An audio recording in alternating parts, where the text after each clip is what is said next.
हाय दोस्तों, Helio G99 के साथ दो लेटेस्ट फोन्स लॉन्च हो चुके हैं, Poco M5 और Infinix Note 12 Pro। अब ये दोनों ही फोन्स और इनके प्रोसेसर्स Helio G96 के साथ आने वाले Poco M4 Pro और Infinix Note 12 Turbo के साथ कैसा कंपेयर करते हैं वो आज हम लोग टेस्ट आउट करने वाले हैं। इन चारों ही फोन्स के CPU और GPU की फुल पावर टेस्टिंग तो करेंगे ही, रियल लाइफ सिनेरियोस जैसे वीडियो एडिटिंग में कैसा ही परफॉर्म करते हैं चारों ही फोन्स, उसके बारे में भी बिल्कुल क्लियर हो जाएगा। और एक छोटी सी चीज जो काफी ज्यादा इंपॉर्टेंट है आपको याद रखनी है कि ऐसा भी हो सकता है दोनों फोन्स में सेम प्रोसेसर हो, पर सॉफ्टवेयर ऑप्टिमाइजेशन के चलते आपको दोनों ही फोन्स में परफॉर्मेंस में डिफरेंस देखने को मिले, चाहे वो Helio G96 के दोनों फोन्स हो या फिर Helio G99 वाले फोन। खैर, जो टेस्टिंग है उसके रूल्स मैं आप लोगों को बता देता हूं। सारे फोन्स यहां पर 100% चार्ज्ड हैं। ब्राइटनेस भी हमने सारे ही फोन्स की एकदम मैक्स आउट कर रखी है। एयरप्लेन मोड भी हमने सारे ही फोन्स में ऑन कर दिया है और सारे ही सेम वाईफाई नेटवर्क से कनेक्टेड है और चारों ही फोन्स अपने लेटेस्ट सॉफ्टवेयर अपग्रेड्स पर रन कर रहे हैं। तो अब चलते हैं हम अपने फर्स्ट राउंड पर और गीक बेंच में हम सारे ही फोन्स में थोड़ा सा वार्म अप कर लेते हैं। अब साथ ही साथ G99 और G96 के कॉन्फ़िगरेशन में क्या डिफरेंस है वो भी मैं आप लोगों को बता देता हूं। CPU में आपको बहुत माइनर डिफरेंस देखने को मिलेगा। G99 2.2 गीगाहर्ट्ज पर है और G96 2.05 गीगाहर्ट्ज पर। GPU में यहाँ पे काफी मेजर डिफरेंस है। G99 2.85 गीगाहर्ट्ज के साथ आता है और G96 सिर्फ 2 गीगाहर्ट्ज के साथ। इवन फ्रीक्वेंसीज में आप देखोगे कि G99 22 मेगाहर्ट्ज पर है और G96 2050 मेगाहर्ट्ज पर। बट जो सबसे मेजर डिफरेंस है ना वो है प्रोसेस में। G99 बेस्ड है 6 नैनोमीटर पर और G96 12 नैनोमीटर पे। और भाई ऑन पेपर स्पेक्स के अकॉर्डिंग G99 काफी ज्यादा एफिशिएंट होना चाहिए in terms of battery and performance, पर खैर वो तो हमें टेस्ट के एंड में ही पता चलेगा।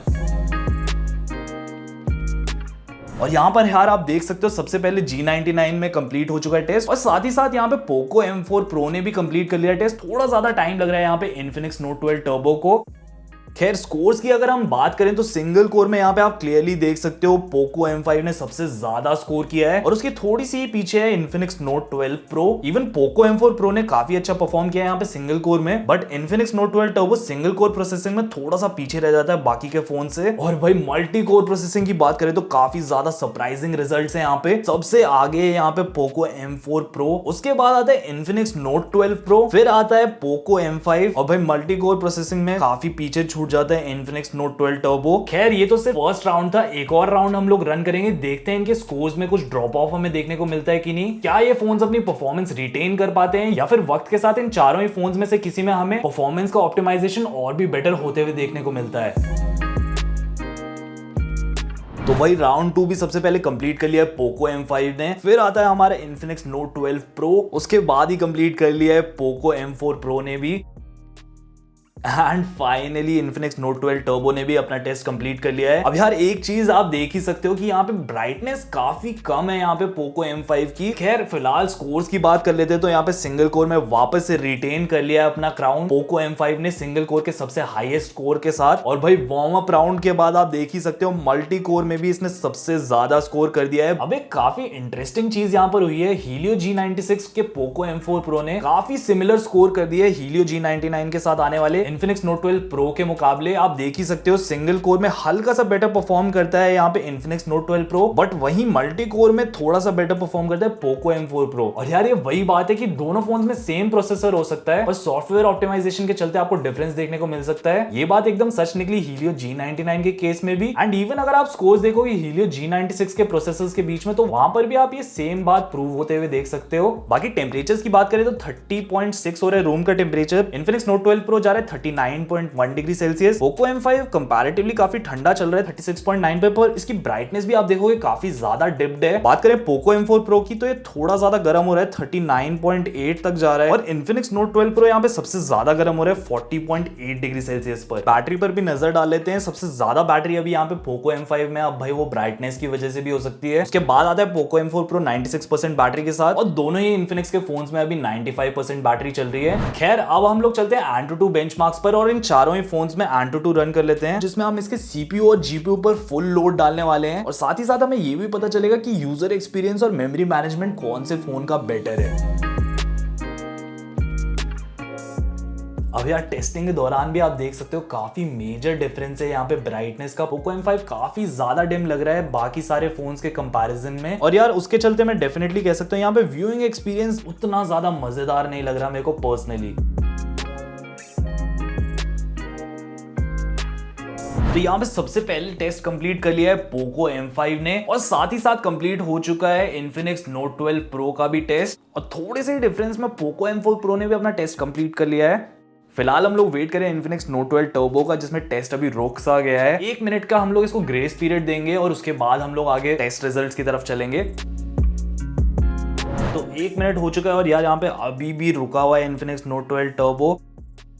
खैर अब हम लोग बात करते हैं स्कोर्स की। सबसे पहले G99 फोन्स की बात करते हैं। तो यहाँ पर आप देख सकते हो सीपीयू परफॉर्मेंस में क्लियरली सुपीरियर है पोको M5, बहुत ही ज्यादा डिफरेंस है यहाँ पे सीपीयू परफॉर्मेंस में दोनों की। बट जीपीयू परफॉर्मेंस की बात करें तो थोड़ा सा ही पीछे है पोको M5, और यहाँ पर बाजी मारी है Infinix Note 12 Pro ने। अब वापस जब हम लोग आते हैं मेमोरी मैनेजमेंट में, तो यहाँ पर थोड़ा सा बेटर परफॉर्म करता है पोको M5, और यूजर एक्सपीरियंस में भी थोड़ा सा बेटर है पोको M5। एंड ओवरऑल अगर आप G99 की ऑप्टिमाइजेशन देखोगे पोको M5 और Infinix Note 12 Pro में, तो थोड़ा सा बेटर निकल कर आता है यहाँ पे पोको M5। बट यार यहाँ पे वही बात मैं वापस से बोलूंगा कि जो व्यूइंग एक्सपीरियंस है ना यार, वो इतना अच्छा नहीं लगा मेरे को personally. But performance wise Poco M5 definitely better perform कर रहा है अभी तक Infinix Note 12 Pro से। अब बात कर लेते हैं दोनों ही G96 वाले फोन्स की, और भाई यहाँ पे क्लियर विनर है Poco M4 Pro in terms of CPU performance. हालांकि जीपीयू स्कोर्स अगर आप देखोगे तो थोड़ा सा बेटर परफॉर्म करता है Infinix Note 12 Turbo। Even memory management अगर आप देखोगे तो थोड़ा सा बेटर स्कोर है, बट यूजर एक्सपीरियंस में थोड़ा सा आगे निकल जाता है पोको M4 Pro। और यार वही चीज है कि दोनों फोन्स में सेम प्रोसेसर हो सकता है, बट सॉफ्टवेयर किस तरीके से हर पैरामीटर को ऑप्टिमाइज करता है वो बिल्कुल अलग हो सकता है। और एक जो मेजर डिफरेंस है ना Helio G99 और Helio G96 के बीच में, वो है मेमोरी मैनेजमेंट का भी, जो कि आप क्लियरली देख सकते हो दोनों ही G99 वाले फोन्स मेमोरी मैनेजमेंट के मामले में बेटर ऑप्टिमाइज्ड हैं। सिर्फ ऑप्टिमाइज ही नहीं, इनमें बेटर मेमोरी स्पीड आपको मिलती है।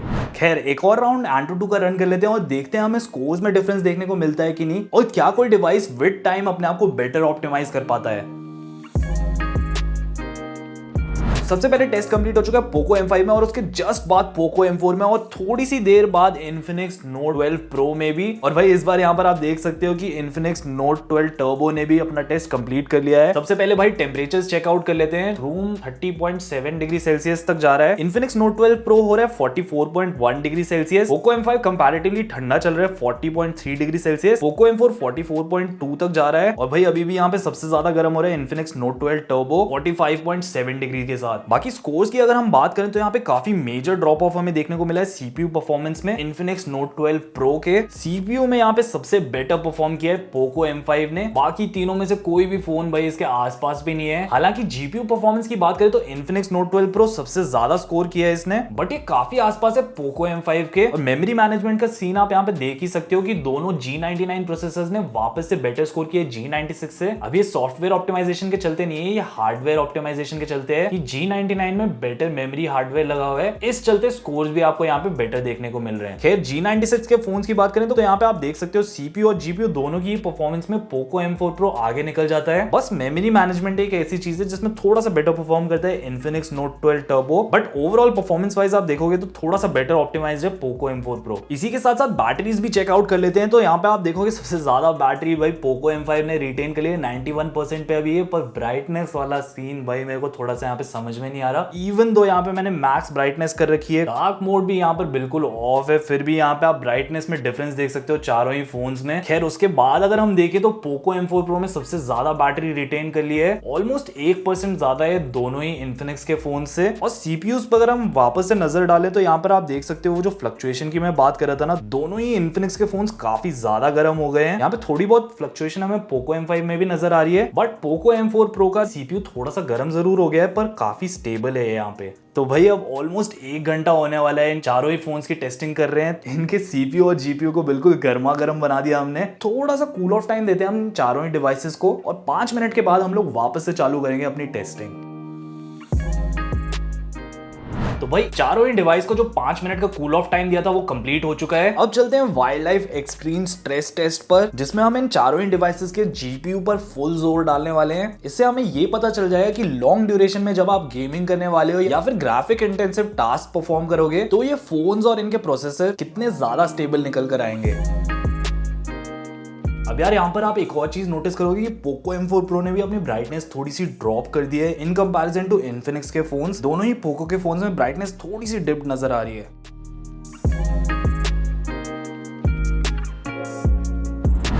तो वही इन्फिनिक्स के दोनों ही फोन ने सबसे पहले टेस्ट कंप्लीट किया था। फिर आता है पोको M5 और पोको M4 प्रो ने भी अपना टेस्ट कंप्लीट कर लिया है। खैर यहाँ पे बेस्ट लूप स्कोर देखें तो यहाँ पे सबसे हाईएस्ट स्कोर किया है इन्फिनिक्स नोट 12 प्रो ने और सबसे कम बेस्ट लूप स्कोर रहा है यहाँ पे पोको M4 प्रो का। बेस्ट लूप स्कोर में बहुत ही मेजर डिफरेंस नहीं है, यहाँ पे थोड़ा सा पीछे रह जाता है पोको M4 प्रो यहाँ पर। और जो लोएस्ट लूप स्कोर है ना वहां पे आपको मेन डिफरेंस देखने को मिलेगा। जो G99 प्रोसेसर वाले फोन है वो बेटर परफॉर्म करते हैं और G96 वाले फोन यहाँ पे फॉल अपार्ट कर जाते हैं। एंड ऑलमोस्ट सिमिलर सा ट्रेंड आपको स्टेबिलिटी में देखने को मिलेगा। सबसे ज्यादा स्टेबल निकल कर आया है यहाँ पे इन्फिनिक्स नोट 12 प्रो 99.1% के साथ। एंड सरप्राइजिंगली यहाँ पे पोको M4 प्रो ज्यादा स्टेबल निकला पोको M5 से, पर सबसे कम स्टेबल यहाँ पे था इन्फिनिक्स नोट 12 टर्बो 93.7 के साथ। अब टेम्परेचर की बात करें तो सीपीयू टेम्परेचर भी देख लेते हैं। इन्फिनिक्स के फोन आप यहाँ पे देख सकते हो काफी ज्यादा गर्म हो गए हैं। इवन पोको M5 भी काफी गर्म हो गया है, यहाँ पे आप देख सकते हो रेड में जा रहा है बार बार। बट जो पोको M4 प्रो है वो कंपैरेटिवली बाकी तीनों फोन से ठंडा चल रहा है। एक नजर बैटरी पे भी डाल लेते हैं तो अब यहाँ पे क्लियर डिफरेंस देखने को मिल रहा है दोनों ही पोको फोन्स में और इन्फिनिक्स के फोन्स में। बैटरी यहाँ पे सबसे ज्यादा रिटेन कर ली है पोको M5 ने, उसके बाद आता है पोको M4 प्रो, फिर आता है इन्फिनिक्स नोट 12 प्रो और लास्ट में है इन्फिनिक्स नोट 12 टर्बो। बट यहाँ पे आप एक चीज क्लियरली देख सकते हो, जो ब्राइटनेस में ड्रॉप ऑफ हुआ है दोनों ही पोको फोन्स में वो काफी ज्यादा सिग्निफिकेंट है और दोनों ही इन्फिनिक्स फोन्स ने अपनी ब्राइटनेस ड्रॉप ऑफ नहीं होने दी। अब ये अच्छी चीज है या बुरी चीज है वो आप लोग डिसाइड करो, मेरे को कमेंट सेक्शन में जरूर बताना। पर फिलहाल हम लोग चलते हैं अपने सीपीयू थ्रॉटलिंग टेस्ट पर, जिसमें पूरे 15 मिनट के लिए हम लोग इन चारों डिवाइसेस के सीपीयू पर फुल जोर डालने वाले हैं और भाई देखेंगे कि इतनी स्ट्रेसफुल टेस्टिंग के बाद भी कौन सा फोन अपनी परफॉर्मेंस रिटेन कर पाता है।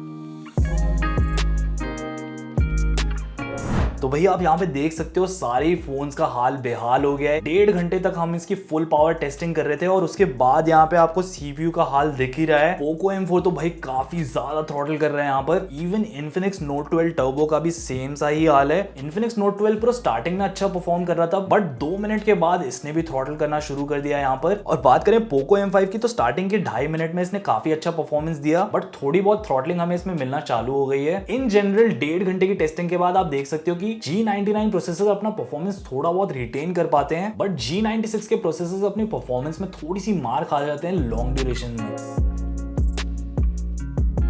तो भाई टेस्टिंग के 15 मिनट कंप्लीट हो चुके हैं और यहाँ पे आप एक क्लियर डिस्टिंक्शन देख सकते हो G99 प्रोसेसर्स के बीच में और G96 के प्रोसेसर्स के बीच में। जब भी आप लॉन्ग ड्यूरेशन पर एक्सट्रीम ग्राफिक इंटेंसिव काम करोगे या फिर सीपीयू इंटेंसिव काम करोगे, उन केसेस में डेफिनेटली 6 नैनोमीटर की प्रोसेस है ना G99 फोन्स की, वो असलियत में आपके काम आएगी। और जो G96 12 नैनोमीटर पे बेस्ड है ना वो काफी ज्यादा सफर करेंगे इस प्रोसेसिंग के चलते। अब सबसे पहले बात करें पोको M4 प्रो की तो भाई इसने कुछ अजीब से ही पैटर्न बना दिए यहाँ पे। मोस्टली पूरे टाइम रेड में ही था, बहुत ही ज्यादा थ्रॉटल मार रहा था ये स्टार्टिंग से ही। कुछ सेम सा ही हाल था इन्फिनिक्स नोट 12 टर्बो का। हालांकि इसने बीच में फाइट बैक मारने की कोशिश करी बट प्रोसेसर के लिमिटेशन होने की वजह से ये भी यहाँ पे ज्यादा कुछ नहीं कर सकता था। अब चलते हैं G99 प्रोसेसर्स के फोन पर, तो वही चीज आप लोग देखोगे कि दोनों फोन्स में सेम प्रोसेसर हो सकता है बट सॉफ्टवेयर ऑप्टिमाइजेशन के चलते आपको डिफरेंस देखने को मिला है। यहाँ पर पोको M5 ने काफी तगड़ा परफॉर्मेंस रिटेन किया अपना लंबी ड्यूरेशन के टेस्टिंग के बाद भी, और वहीं इन्फिनिक्स नोट 12 प्रो ने स्टार्टिंग में थोड़ा अच्छा परफॉर्म किया था बट फिर हमें इसमें काफी थ्रॉटलिंग देखने को मिली। हालांकि इसने फाइट बैक मारने की कोशिश करी बट भाई ऑप्टिमाइजेशन यहाँ पे इतना अच्छा नहीं था जिसके चलते हमें क्लियर डिफरेंस नजर आ रहा है। अब यार एक सरप्राइजिंग चीज यहाँ पे देखने को मिली हमें, जो मैक्सिमम परफॉर्मेंस है वो पोको M4 का सबसे ज्यादा था, उसके बाद था इन्फिनिक्स नोट 12 प्रो, फिर था पोको M5। बट भाई मैक्सिमम परफॉर्मेंस एक हद तक ही इंपॉर्टेंट होता है। यहाँ पर भी आप दोनों फोन्स में देखोगे तो maximum performance Infinix note 12 pro का बेटर था बट असली बात होती है कि कौन ज्यादा देर तक अपना वही सेम परफॉर्मेंस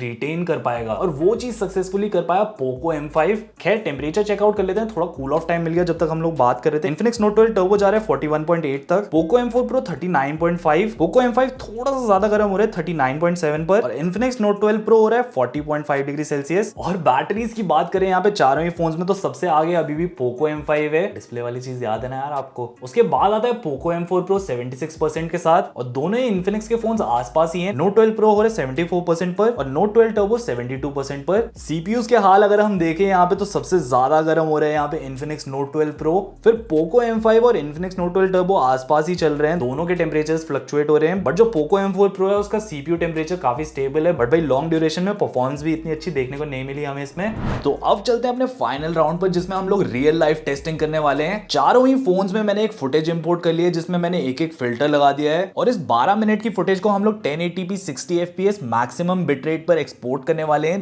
देखते हैं चारों ही फोन्स में से सबसे पहले कौन सा फोन फुटेज रेंडर कर पाता है और क्या प्रोसेसर के चलते हमें यहाँ पे कोई डिफरेंस देखने को मिलता है और सॉफ्टवेयर ऑप्टिमाइजेशन का क्या सीन है चारों ही फोन्स में। भाई यहाँ पर आप देख सकते हो 50% कंप्लीट हो चुकी है रेंडरिंग पोको M5 में, बट सेम प्रोसेसर के साथ इन्फिनिक्स नोट 12 प्रो में 30% ही कंप्लीट हुई है रेंडरिंग। बाकी G96 प्रोसेसर वाले फोन का हाल देखें तो दोनों ही बराबरी पर चल रहे हैं, ऑलमोस्ट 2 घंटे के मार्क पर भी हम लोग पहुंच चुके हैं। देखते हैं कितनी देर में चारों फोन रेंडर कर पाते हैं अपनी फुटेज को। तो भाई सबसे पहले फुटेज रेंडर कर दिया G99 के पोको M5 ने। G96 प्रोसेसर्स की अगर हम बात करें तो 74% तक पहुंच चुके हैं ये भी, बट यहाँ पे G99 प्रोसेसर वाला फोन जो एक्चुअल में और अच्छा ऑप्टिमाइज होना चाहिए था वो फॉल अपार्ट कर रहा है, यहाँ पे सिर्फ 64% तक पहुंचा है। थोड़ा सा वेट करते हैं, देखते हैं कितनी देर में ये तीनों फोन भी अपनी रेंडरिंग कंप्लीट करते हैं। तो भाई पोको M5 के ऑलमोस्ट 5 मिनट बाद दोनों ही G96 प्रोसेसर्स में भी रेंडरिंग कंप्लीट हो चुकी है और हमारे G99 वाला इन्फिनिक्स नोट 12 प्रो अभी भी थोड़ा स्ट्रगल कर रहा है, 88% तक ही पहुंचा है ये। खैर यहाँ पे जो प्रोसेसिंग का डिफरेंस है ना G99 पोको M5 और दोनों ही G96 के फोन्स में, वो आप देख ही सकते हो। रियल लाइफ में अगर आप रेंडर कर रहे हो कोई वीडियो तो ऑलमोस्ट 5 मिनट का डिफरेंस आपको दोनों ही प्रोसेसर्स में देखने को मिलेगा। खैर थोड़ा सा और वेट कर लेते हैं इन्फिनिक्स नोट 12 प्रो की रेंडरिंग का और उसके बाद चेकआउट करेंगे चारों ही फोन्स का बैटरी ड्रॉप ऑफ और बात करेंगे अपने फाइनल कंक्लूजन की। तो भाई इन्फिनिक्स नोट 12 प्रो ने 9 मिनट बाद रेंडर किए फुटेज जितना पोको M5 प्रो ने टाइम लिया था, और इसके G99 प्रोसेसर का अगर हम कंपैरिजन करें G96 प्रोसेसर से तो ये ऑलमोस्ट 4 मिनट स्लो था। अब कंक्लूजन के बारे में बात करने से पहले एक आखिरी नजर बैटरीज पर डाल लेते हैं। यहाँ पे आप देखोगे दोनों पोको फोन्स की ब्राइटनेस काफी डिम नजर आ रही है, जबकि इन्फिनिक्स के फोन्स ने ब्राइटनेस ड्रॉप ऑफ नहीं करी। तो सबसे ज्यादा बैटरी यहाँ पे हमें देखने को मिली पोको M5 में, और भाई परफॉर्मेंस भी काफी ज्यादा नेक्स्ट लेवल था यहाँ पे। फिर आता है पोको M4 प्रो 71% के साथ, 69% के साथ थर्ड है इन्फिनिक्स नोट 12 प्रो, और सबसे ज्यादा बैटरी लूज करी इन्फिनिक्स नोट 12 टर्बो ने, 67% है इसमें। तो ओवरऑल सारे ही टेस्ट रिजल्ट्स मिलाकर आज की टेस्टिंग का अनडाउटेडली किंग है पोको M5। सिर्फ परफॉर्मेंस ही नहीं, यहाँ पे हमें स्टेबिलिटी भी देखने को मिली, और जो परफॉर्मेंस इंप्रूवमेंट्स है ना G96 के ऊपर G99 के, वो हमें पोको M5 की वजह से पता चले। बट यार वही बात है ना कि हर फोन परफेक्ट नहीं होता, तो एक जो मेजर कॉम्प्रोमाइज हमने देखा वो था इसका ब्राइटनेस लेवल, जो काफी ज्यादा कम था तीनों फोन्स के कंपैरिजन में। खैर अब बात कर लेते हैं इन्फिनिक्स नोट 12 प्रो की। काफी ज्यादा एक्सपेक्टेशंस थी मेरी इस फोन से, ऑल्दो इस फोन ने हमें डिसेंट परफॉर्मेंस दिया, और 1.5 घंटे के मार्क के बाद भी आपने CPU थ्रॉटलिंग में देखा कि ये कमबैक करने की कोशिश कर रहा था। बट यार जो ऑप्टिमाइजेशन है ना G99 का, वो रियल लाइफ सिनेरियोस जैसे वीडियो एडिटिंग में बिल्कुल काम नहीं आता यहाँ पर। तो G99 में तो definitely Poco M5 better perform करता है इन्फिनिक्स नोट 12 प्रो से। अब चलते हैं भाई अपने G96 वाले फोन्स पर और शुरू करते हैं इन्फिनिक्स नोट 12 टर्बो से। तो हालांकि आपको पता ही था कि G96 के लिए काफी टफ होने वाला है G99 के साथ कंपैरिजन, क्योंकि यहाँ पे हार्डवेयर में भी काफी ज्यादा चेंजेस आ चुके हैं। बट इन्फिनिक्स नोट 12 टर्बो में जो ऑप्टिमाइजेशन है G96 का, वो एटलीस्ट काफी ज्यादा क्लोज आ जाता है अपने कंपटीशन के, जो कि हमें इन्फिनिक्स नोट 12 प्रो में देखने को नहीं मिला। काफी ज्यादा पीछे रह गए थे पोको M5 से। और अब बात करें अगर हम पोको M4 प्रो की, तो काफी ज्यादा इंप्रेस्ड हूं यार मैं इसके परफॉर्मेंस से। ऑल्दो जो इसका हार्डवेयर है G96 वो काफी ज्यादा लिमिटिंग है, कि मेमोरी स्पीड्स भी कंपैरेटिवली काफी कम है दोनों G99 फोन से, बट जो इसका ओवरऑल परफॉर्मेंस है वो काफी ज्यादा स्नैपी है। और काफी इंस्टेंसेस ऐसे भी थे जहां पे पोको M4 प्रो के G96 प्रोसेसर ने काफी तगड़ी टक्कर दी इन्फिनिक्स नोट 12 प्रो के G99 प्रोसेसर को। और भाई जो एक मेजर फायदा इन तीनों ही फोन्स के कंपैरिजन में पोको M4 प्रो का है, वो है इसका OLED डिस्प्ले। और भाई हैंड्स डाउन बहुत ही स्मूथ एक्सपीरियंस है इसके OLED डिस्प्ले को यूज करने का। इतनी ज्यादा स्मूथनेस मेरे को इन तीनों ही फोन्स में से किसी में भी देखने को नहीं मिली। तो भाई अगर आप कंफ्यूज थे G99 और G96 के बीच में, तो डेफिनेटली G99 बेटर है। बट हमारी टेस्टिंग में दोनों ही पोको के फोन्स काफी तगड़े निकल कर आए। पर भाई हर फोन में कुछ कॉम्प्रोमाइज भी होते हैं, तो आप देख ही सकते हो यहाँ पे कितना मेजर डिफरेंस है दोनों के ही स्क्रीन में। और मैं यहाँ पे स्क्रीन साइज की बात नहीं कर रहा, स्क्रीन क्वालिटी की बात कर रहा हूँ। यहाँ पे काफी सुपीरियर है पोको M4 प्रो का display in comparison to Poco M5। और भाई अगर आप इन दोनों ही फोन्स का एक कंपैरिजन देखना चाहते हो, तो नीचे एक कमेंट ड्रॉप कर दो Poco M5 versus Poco M4 pro, और इन दोनों ही फोन्स का एक डिटेल्ड कंपैरिजन मैं आप लोगों के लिए लेकर आऊंगा। बाकी आप लोगों को इन चारों फोन्स में से किसका परफॉर्मेंस सबसे तगड़ा लगा, क्या आप इन दोनों ही पोको फोन्स का कंपैरिजन देखना चाहोगे, मेरे को कमेंट्स में बताना। और मैं आप लोगों को मिलता हूं नीचे कमेंट सेक्शन में ही।